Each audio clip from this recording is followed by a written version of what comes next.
반짝 반등했던 생산과 설비 투자가 지난달 모두 부진한 모습을 보였습니다. 특히 반도체 출하는 금융위기 이후 최대 폭으로 감소했습니다. 일명 김용균법으로 불리는 산업안전보건법 개정안이 국회를 통과했습니다. 위험의 외주화를 차단하겠다는 의도에도 불구하고 기업들의 부담이 과도하게 늘어날 수 있다는 부작용 우려도 나오고 있습니다. 카풀 서비스 갈등 해결을 위한 사회적 대타협 기구 출범을 위한 간담회가 처음으로 열렸습니다. 하지만 택시업계가 불참하면서 반쪽짜리 간담회에 그쳤습니다. 최근 집값이 급등한 경기 수원시 팔달구와 용인시 수지, 기흥구가 청약 규제가 적용되는 조정 대상 지역으로 신규 지정됐습니다. 기존 부산, 연제구 등은 해제됐습니다. 이상 이 시각 주요 뉴스입니다. 지난달 우리 산업의 생산과 투자가 나란히 내리막을 보였습니다. 현재 경기 흐름을 보여주는 경기 지표는 8개월째 내리막을 보였습니다. 자세한 내용 취재기자 연결해 알아보겠습니다. 김한진 기자. 10월에는 생산, 소비, 투자가 모두 호조를 보였는데 지난달은 어땠습니까? 네, 통계청에 따르면 지난달 전체 산업 생산은 한 달 전보다 0.7% 줄었습니다. 광공업 생산과 서비스업 생산이 나란히 감소한 영향으로 해석이 되는데요. 제조업 생산이 1.9% 감소한 가운데 제조업 평균 가동률도 1.1%포인트 하락했습니다. 두 달 연속 상승세였던 설비 투자는 한 달 전보다 5.1% 줄었고 1년 전보다는 10%가량 줄면서 5달 만에 가장 큰 폭으로 내려앉았습니다. 건설 경기를 보여주는 건설 기성도 0.9% 떨어지며 넉 달 연속 감소세를 이어갔습니다. 네, 김 기자, 현재 경기 상황을 보여주는 지표도 나왔죠? 네, 현재 경기 상황을 보여주는 동행지수 순환 변동치는 한 달 전보다 0.2포인트 떨어진 98.2로 2009년 5월 이후 가장 낮았습니다.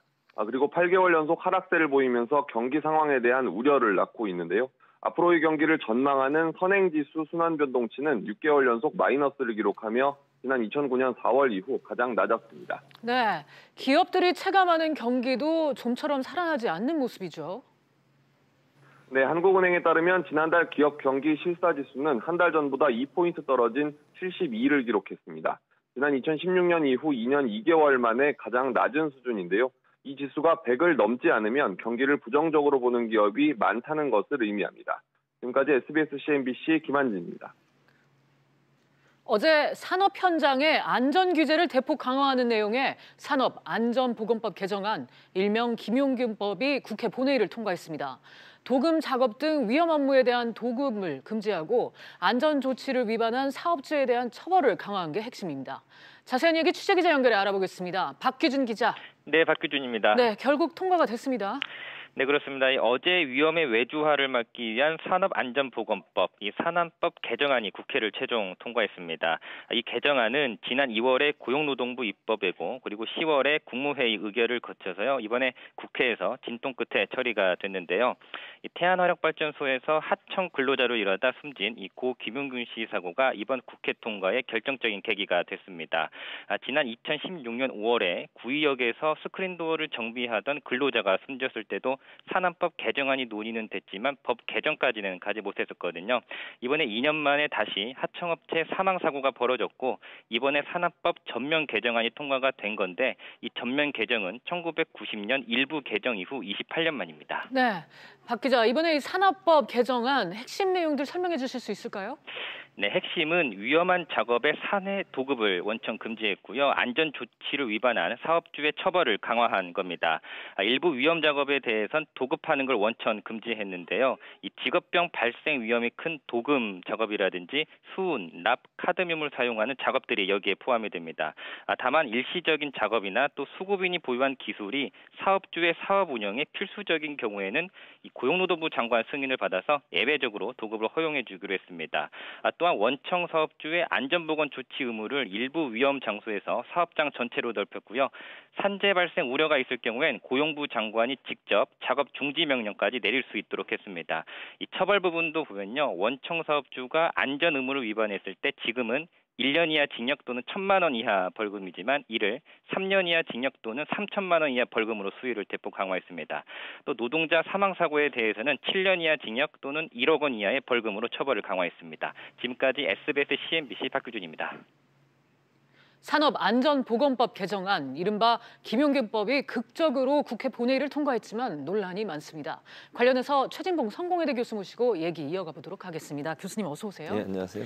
네, 사실 이번 개정안에 대한 의문이 좀 많습니다. 김용균 씨의 사망 사고가 발생한 후에 법안이 상정이 됐고 이후 빠르게 이제 심의해서 국회 통과까지 이루어진 셈인데 여론을 의식해서 졸속 처리한 게 아니냐, 뭐 이런 지적도 나오고 있습니다. 뭐 저기에서는 그렇게 주장을 하고 있죠. 물론 일정 부분, 그러니까 법이 처리하는 과정을 보면 하루 만에 처리가 됐어요, 사실은. 그러니까 어제 아침부터 사실 이 문제가 논란이 되고 사실 그 전까지만 해도 처리가 안 될 것처럼 보였지만 이제 대통령의 결단이 있었고요. 조국 민정수석과 임종석 실장이 국회 운영에 출석한다고 하는 것을 발표하면서 극적인 타결이 이루어졌죠. 그래서 법사위도 그렇고 상임위 법사위가 하루 만에 처리가 됐으니까 그걸로 보면 짧다고 볼 수 있겠죠. 그런 점에서 저희가 뭐 문제를 제기할 수 있을 것 같은데 아까 리포트에서 보셨지만 이 문제가 사실은 이번의 문제만은 아니에요. 산업안전보건법이라고 하는 것이 오래전부터 시행을 하려고 하고 개정을 하려고 했지만 여야가 계속 충돌하면서 개정이 안 됐던 상황이고 이게 이제 특별히 이번에 김용균 씨가 아까운 이제 목숨을 잃게 되는 사건 때문에 여론이 활성화됐고 그 여론에 의해서 이제 국회가 어쩔 수 없이 졸속으로 처리했다고 하는 비난을 피할 수는 없겠지만 그럼에도 불구하고 이 문제는 오래전부터 논의가 됐던 문제인 건 분명하다. 여야가 입장차가 분명히 있었지만 그 부분이 일정 부분 타협을 이루면서 처리가 됐기 때문에 재계가 주장하는 것처럼 정말 졸속이라고 보기에는 그렇게 보기에는 좀 이르다 이런 생각이 듭니다. 재계에서 이번 개정안에 대해서 문제 삼는 것들은 어떤 것들이 있을까요? 대체적으로 이제 아까 리포트에 나왔는데 가장 중요한 것은 이게 하청의 재하청을 금지하는 것이고요. 또 하나는 이제 범위, 그 도급을 받는 사람, 그러니까 수급인이 관리하던 범위를 도급인이 이제 관리하게 돼 있어요. 예컨대 하청을 주는 원청이 거의 모든 분야의 안전관리, 보건 업무를 다 관리하도록 돼 있습니다. 원래는 이게 하청을 받은 업체에서 했었거든요. 김용균 씨도 사실은 하청 업체에서 일하다가 저런 사고를 당했는데 이걸 이제 원천적으로 좀 막기 위해서 이번에 바뀐 법을 보면 하청을 주는 업체에서 모든 안전과 보건 업무를 다 관리하도록 돼 있는 이 부분이 이제 사실은 재계에서 가장 불만을 많이 갖고 있는 부분이라고 볼 수 있을 것 같습니다. 그러니까 원청업자의 책임이 더 이제 강해졌다고 그런 볼 수 말씀인데 있죠. 맞습니다. 당장 우려되는 게 도급인의 안전 관리에 대한 책임 범위가 이제 늘어났다는 얘기가 되겠습니다. 그러니까 쉽게 말해서 도급 규모가 크면 관리하는 범위가 이제 커지고 부담도 뭐 덩달아 늘어나는 구조가 아닌가. 그럴 수 있죠. 그러다 보니까 이제 뭐 인력을 충원해야 된다든지 아니면 경비가 많이 들어갈 수 있어요. 그러니까 원청에서는 예전 같으면 하청만 주고 나면 모든 책임을 하청업체가 다 이제 떠안았잖아요. 그리고 원청은 사실은 거기로부터 자유로울 수 있었거든요. 일하는 사람도 실제로 원청으로부터 지시를 받는 게 아니라 하청업체로부터 지시를 받고 일을 하기 때문에 원청이 책임을 지지 않았어요. 그러다 보니까 사실은 졸속으로 일이 처리가 되고 안전사고가 많이 발생할 수밖에 없었던 구조였거든요. 왜냐하면 하청업체들은 사실 큰 규모가 아니고 소규모 업체를 운영하다 보니까 돈을 아끼기 위해서 제대로 안전관리를 하지 않고서 일을 맡기는 경우들이 많아요. 그러니까 이제 정부에서는 이런 부분들이 안전사고 발생에 중요한 요인이 되고 있으니까 원청이 일정 부분 책임지도록 만드는 거죠. 그러면 원청이 조금 더 강하게 하청업체에 압력을 가할 수 있고 안전관리가 제대로 안 됐을 때는 하청업체를 선발하는 과정에도 안전관리나 보건 업무를 제대로 하는 업체를 선정할 수 있기 때문에 큰 부분에서 본다면 일단 그 안전사고를 많이 줄일 수 있다라는 부분은 분명해 보여요. 다만 이제 기업 입장에서는 이제 경제적으로 돈이 많이 들어가고 인력이 많이 필요하다 보니까 그 부분들이 혹시나 소비자들의 소비재에까지 영향을 미치지 않을까 하는 우려는 있는 부분이 있습니다. 네, 교수님도 말씀하셨지만 이렇게 되니까 이제 인력을 더 늘려야 되고 사업주로서는 결국 이제 생산 비용이 증가를 하게 될 텐데 이게 또 결국 소비자 부담으로 전가가 되지는 않을지 그런 지적도 나오더라고요. 그런 문제가 있을 수 있어요. 그래서 사업주 입장에서는 생산 비용이 올라가면 결국 그 생산 비용을 소비자한테 떠넘길 수 있는 부분이 있어서 이 부분은 정부가 일정 부분 좀 잘 관리를 해야 된다는 생각이 듭니다. 예컨대 소비자에게 판매되는 물건이 제대로 정말 가격이 제대로 책정이 됐는지 하는 부분들에 대해서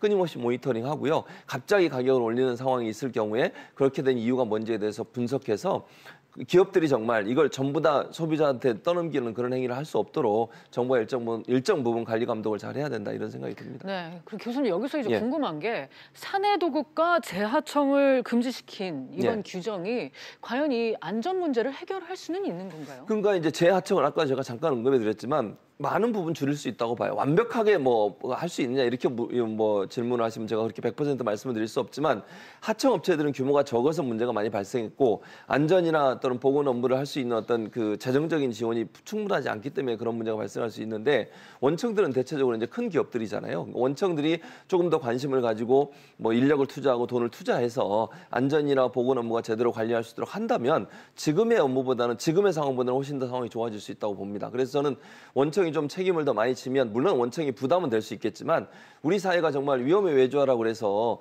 정말 이렇게 젊은이들이 저렇게 죽는 일이 없어야 되잖아요. 그런 점을 막는 데 있어서는 일정 부분 저는 효과가 있을 거다.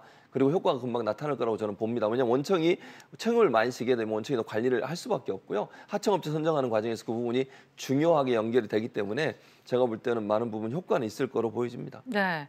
자.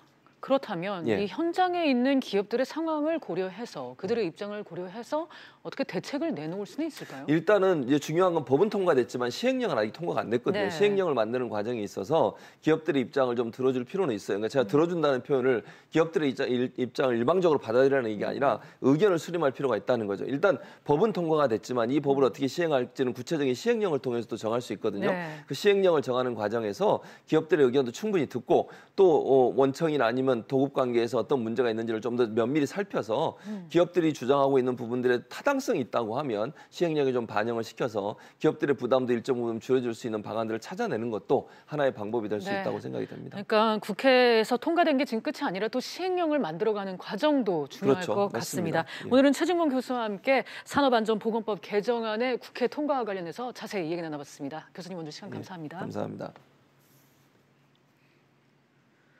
고용노동부가 지난해 중대한 산업재해와 노동자 사망사고 등이 발생한 산재 불량 사업장 1,400곳의 명단을 공개했습니다.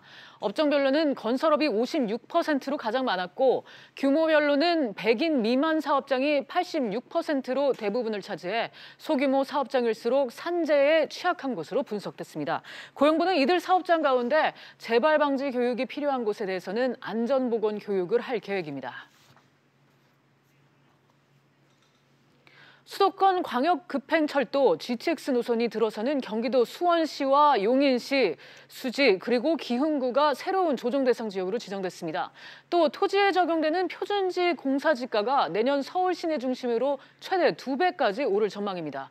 취재기자 연결합니다. 윤지혜 기자. 네, 윤지혜입니다. 네, 당초 오늘 어느 지역이 규제에서 벗어나는지가 관심이었는데 추가로 규제를 받게 되는 곳이 생겼어요. 네, 그렇습니다. 경기도 수원시 팔달구와 용인시 수지 기흥구가 새로운 조정 대상 지역으로 정해졌습니다.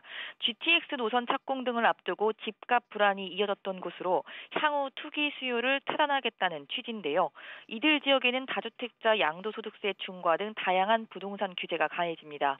2주택자와 3주택자의 양도세는 각각 10%포인트, 20%포인트씩 중과가 되고 청약 규제 강화 등도 적용을 받게 됩니다. 이에 반해서 부산시 부산진구, 남구, 연제구, 기장군 등 4곳은 조정 대상 지역에서 해제됐습니다. 관심을 모았던 경기도 남양주시는 3기 신도시 개발과 GTX 등 교통계획이 잡혀 있고 부산의 해운대 수영구는 해제 시 과열이 재현될 우려가 커져 조정 대상 지역으로 유지가 됐습니다.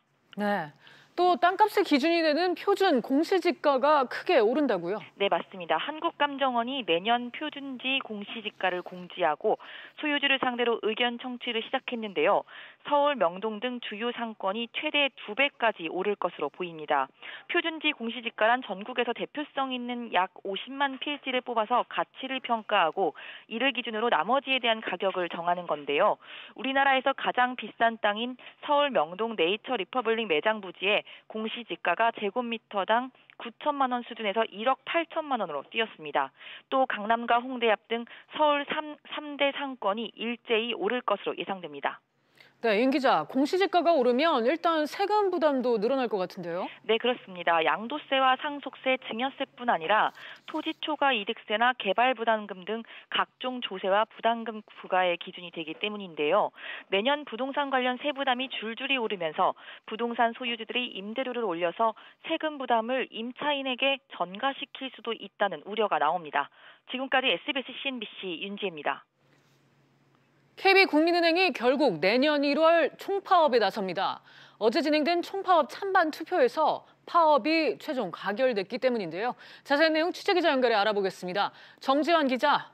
네, 정지환입니다. 네, 파업이 가결됐는데 자세한 투표 결과 어떻게 나왔습니까? 네, 어제 오전 9시에 시작된 투표는 오후 7시에 종료돼 오후 10시쯤 결과가 나왔습니다. 조합원 12,000여 명 중 96%인 11,500여 명이 찬성표를 던지면서 총파업이 가결됐습니다. 노조 조합원의 과반수만 찬성해도 파업이 결정되는 상황이었는데 절대 다수가 파업에 찬성한 겁니다. 국민은행 노조는 고객의 불편을 감안해 내년 1월 8일 하루만 총파업을 진행한다는 방침입니다. 국민은행 노조가 총파업에 들어가는 건 지난 2000년 주택은행과 합병 이후 19년 만입니다. 네, 쟁점이 뭐였길래 노사협상이 결렬되고 결국 총파업까지 가게 된 건가요? 가장 입장차가 컸던 것은 성과급이었습니다. 노조는 올해 국민은행의 영업이익이 높다며 300% 수준의 성과급을 요구했지만 사측은 올해 경영 목표를 달성하기 어렵다며 이를 거절했습니다. 그리고 임금 피크제 진입 시기와 호봉 상한제 등 다른 쟁점에서도 노사는 입장차를 좁히지 못했습니다. 노조는 이번에 결정한 파업이 1차 총파업이라며 추가 파업 가능성도 열어뒀습니다. 사측은 이에 대해 상황을 파악 중이며 아직 공식적인 입장은 없다고 밝혔습니다. 지금까지 SBS CNBC 정주환입니다. 택시업계와 카풀업계의 갈등을 풀기 위한 사회적 대타협 기구 출범 논의가 삐걱대고 있습니다. 택시업계가 여전히 카풀 서비스 중단을 요구하며 상생 방안 논의 자체를 거부하고 있기 때문인데요. 자세한 내용 취재기자 연결하겠습니다. 조슬기 기자. 네, 조슬기입니다. 네, 택시업계가 여전히 논의 자체를 거부하고 있다고요? 그렇습니다. 택시단체가 카풀 서비스의 중단 없이는 사회적 대타협은 절대 없다는 입장을 여전히 굽히지 않고 있습니다. 더불어민주당 택시 카풀 태스크포스는 오늘 오전 여의도 한 식당에서 사회적 대타협 기구 출범 방안을 논의하려고 했는데요. 전국 택시 노동조합연맹 등 4개 택시단체가 사회적 대타협 기구 회의 불참 의사를 밝히면서 시작부터 파행을 빚었습니다. 전현희 TF위원장과 국토교통부, 또 카풀업체인 카카오 모빌리티 관계자들은 택시업계의 참여를 기다렸지만 끝내 회의장의 모습을 드러내지 않았습니다. 현재 택시업계가 빠진 채 비공개 회의가 진행되고 있습니다. 그렇군요. 그렇다면 조 기자, 현재 어떤 내용이 논의되고 있습니까? 네, 택시기사들이 빠지면서 처우 개선과 관련된 얘기가 현재 오가는 걸로 알려지고 있습니다. 산업재를 폐지하고 택시기사 완전 월급제를 시행하는 방안, 또 택시 감차를 위한 면허 매입 보상 등 구조 개선 방안 등입니다. 또 핵심 쟁점인 출퇴근 시간대에 한해 카풀을 예외적으로 허용하고 있는 법 조항을 어떻게 개정할지 여부 등도 논의되고 있습니다. 이에 대해 카풀업계는 원칙적으로 카풀을 허용하되 일부 타협안은 검토할 수 있다는 기존 입장을 전달할 것으로 보입니다. 지금까지 SBS CNBC 조슬기입니다. 상조업체 자본금 여건이 강화되면서 상조업체 수는 감소했지만 회원과 선수금 규모는 오히려 증가한 것으로 나타났습니다. 공정위는 지난 9월 말 기준 상조업체 146개로 3월 말보다 8개 감소했지만 같은 기간 회원은 23만 명 늘었고 선수금도 3,072억 원 증가했다고 밝혔습니다. 이는 내년부터 상조업체에 대해 자본금 15억 원 이상 여건 적용되면서 믿을 만한 업체 위주로 시장이 재편된 것으로 풀이됩니다. 현대중공업과 대우조선해양이 임금과 단체 협약 잠정 합의안을 마련했습니다. 연내 최종 타결될 가능성이 높아졌는데요. 자세한 내용 취재기자 연결해 알아보겠습니다. 최나리 기자. 네, 최나리입니다. 네, 현대중공업과 대우조선해양이 임단협 잠정 합의안을 도출했다고요? 네, 현대중공업과 대우조선해양이 연내 임단협을 마무리할 것으로 보입니다. 우선 현대중공업 노사는 올해를 나흘 앞둔 어제 잠정 합의안을 끌어냈는데요. 기본급 동결과 내년 말까지의 고용 보장 등이 잠정 합의의 주요 내용입니다. 또 같은 날 대우조선 역시 잠정 합의를 이뤄냈습니다. 대우조선의 경우 조선 3사 중에 유일하게 노사가 기본급 인상에 합의했습니다. 네, 연내 임단협 타결로 보면 되는 건가요? 올해 임단협은 이 잠정 합의안이 조합원 총투표에서 통과돼야 완전히 타결되는 것입니다. 이번 잠정 합의안 도출 시기가 연내 타결을 위한 마지노선이었는데요.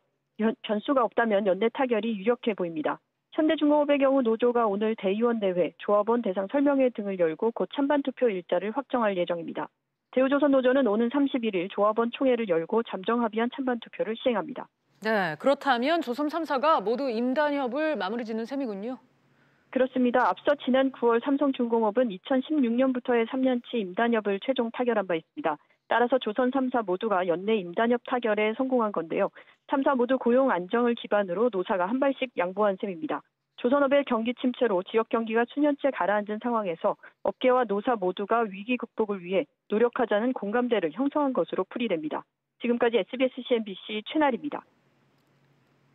공정거래위원회가 올해 주요 대기업들의 지배구조 개선에 대해 긍정적으로 평가했습니다. 공정위는 자산 5조 원 이상 공시대상 기업 집단 60개 중 15개 집단이 올해 소유 지배구조 개편안을 발표하거나 추진했다며 이같이 밝혔습니다. 현재 10대 기업 가운데 총수가 없는 포스코와 농협을 제외하고 삼성과 현대차, SK, LG 등 나머지 8곳 모두 구조 개편안을 발표해 추진하고 있습니다. 산업은행과 정부가 내년 초 현대상선 추가 지원을 앞두고 잇따라 경영쇄신에 나서고 있습니다. 자세한 소식 취재기자 연결합니다. 안지혜 기자. 네, 안지혜입니다. 네, 현대상선 해외부문 임직원들에게 징계가 잇따르고 있다고요? 네, 그렇습니다. 최근 현대상선의 해외부문 담당 임직원 10여 명이 구두 경고 등 징계를 받았습니다. 회사는 채권단 대표인 산업은행의 요청에 따라 내부 감사를 진행했고 그 결과 중국 등 지역에서 일부 직원의 근무 태도가 좋지 않은 것으로 확인돼 징계를 내린 겁니다. 지난달 중순에 중국 법인장 해임 건도 이 같은 조치의 일환으로 풀이됩니다. 내년 추가 혈세 투입을 앞두고 경영쇄신 차원이란 분석도 나온다면서요? 맞습니다. 산업은행과 정부는 현대상선의 내년 초 추가 지원을 확정할 예정입니다. 지원 규모는 오는 2022년까지 총 6조 원 안팎이 될 전망입니다. 문제는 현대상선이 그동안 대규모 자금 투입에도 불구하고 좀처럼 살아날 기미가 없다는 겁니다. 정부와 채권단은 국내 유일의 국적해운사라는 현대상선 내부의 안이한 생각이 혁신을 막고 있다고 보고 있습니다. 이 때문에 외부 인력을 수혈하고 또 성과에 따라 상벌을 확실히 하는 등 내부 경쟁을 활성화하기 위한 조치가 잇따르고 있는 겁니다. SBS CNBC 안지혜입니다.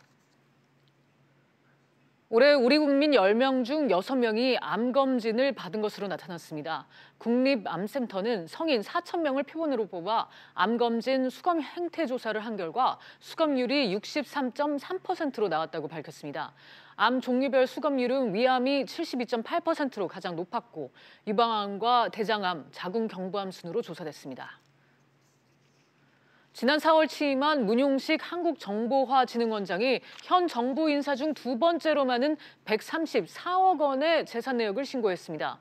장관급 중에는 이재갑 고용노동부 장관이 8억 8,975만 원의 재산을 보유하고 있다고 공개했습니다. 인사혁신처는 지난 9월 임명된 장 차관급 4명을 포함해 50명의 재산 내역을 관보에 게재했습니다. 양심적 병역 거부자를 위한 정부의 대체 복무 방안이 36개월 교도소 근무로 확정됐습니다. 국방부는 이런 내용이 담긴 병역법 개정안과 대체 복무 등에 관한 법률 제정안을 입법 예고했습니다. 국방부는 군 복무 환경과 가장 유사한 교정시설에서 합숙 근무하는 방안을 선택했다며 복무 기간은 공중보건의사 등 다른 대체 복무 수준인 36개월로 정했다고 설명했습니다. 증시 상황입니다. 간밤 미국 증시는 널뛰기 장세를 보였지만 결국 상승 마감했습니다. 국내 증시 역시 이 영향으로 현재 상승세 보이고 있습니다. 코스피 0.64% 상승하면서 2,041포인트, 코스닥도 0.61% 상승하면서 671포인트에서 거래되고 있습니다. 오늘 주목해서 보셔야 할 종목입니다. 우선 삼성바이오로직스입니다. 지금 금융위원장이 거래 재개가 공정했다는 발언을 한 이후에 이틀째 강세 보이고 있습니다. 5% 가까이 오르면서 39만 원에 거래되고 있습니다. 한진칼은 반면에 하락세입니다. 한진그룹 세 모녀가 7억 원어치 물품을 밀수한 혐의로 검찰에 송치됐는데요. 여기에 KCGI가 지금 한진칼 지분을 추가로 매입하면서 경영권에 참여할 발판이 마련됐습니다. 경영권 싸움이 본격화될 것으로 보이면서 한진칼은 6%가량 하락하면서 29,800원에 거래되고 있습니다. 마지막으로 효성입니다. 효성도 급락세 보이고 있습니다. 조현준 회장이 자신의 소송 비용비로 회사 돈을 낸 혐의를 받고 경찰 수사를 받고 있다는 소식에 현재 7%가량 내리면서 5만 200원 선에 거래되고 있습니다. 지금까지 증시 상황이었습니다. 오늘 저희가 준비한 내용은 여기까지입니다. 시청해주신 여러분 고맙습니다.